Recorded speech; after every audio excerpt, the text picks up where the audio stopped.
So Ellen Kalish with the Ravensbeard Wildlife Center in Saugerties. I just wanted to start off by asking, how did this all start for you? I have always been a birder. My dad was a birder. He's traveled all over the world photographing birds.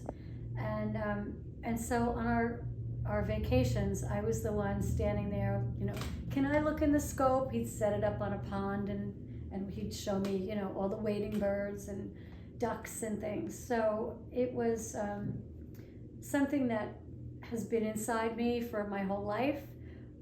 But then when I realized my boys were in school full time, I wanted to give back, and I wanted to do something that was helping the earth, not working for Fortune 500 companies.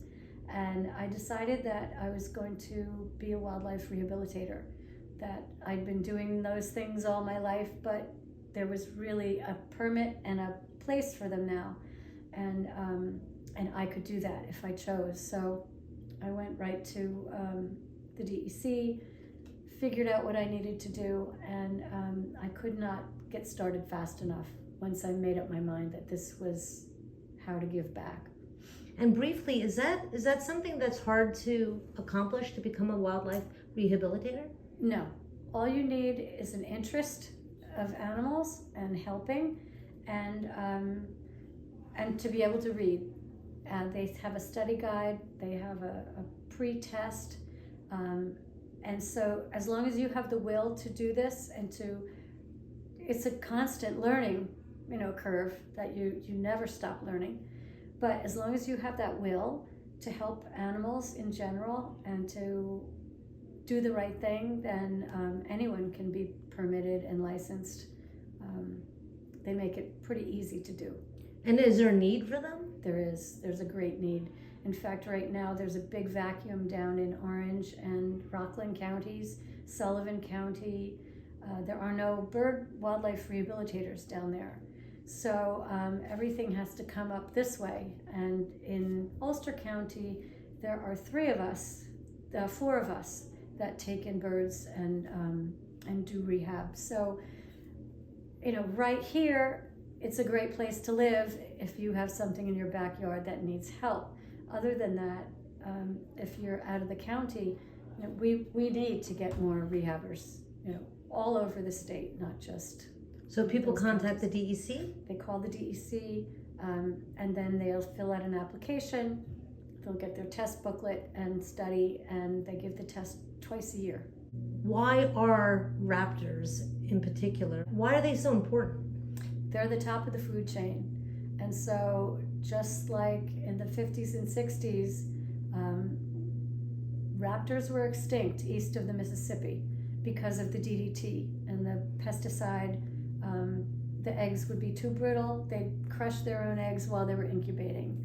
So once the DDT was eliminated, then these birds started to come back. And now we have vultures, who someone just asked me about. Why are there so many vultures? Well, they're back, and they're here to stay because we don't have those pesticides that are harming the young unborn. And so our eagle populations, our falcon populations, all of these raptors are coming back, and we need them. They depopulate our mouse and rodent problems. They are amazing for keeping flocks of birds healthy. They'll go for the sick ones, or the slow ones. And so they are very, very important, kind of like the canary in the coal mine. If something's going to go wrong, it's probably going to start with the birds. And so there are indicators of what exactly is going on in our ecosystems. And what is the biggest threat to them now? The biggest threat to them now is cat predation, habitat loss. The cats also are competing for the same food that they normally go for.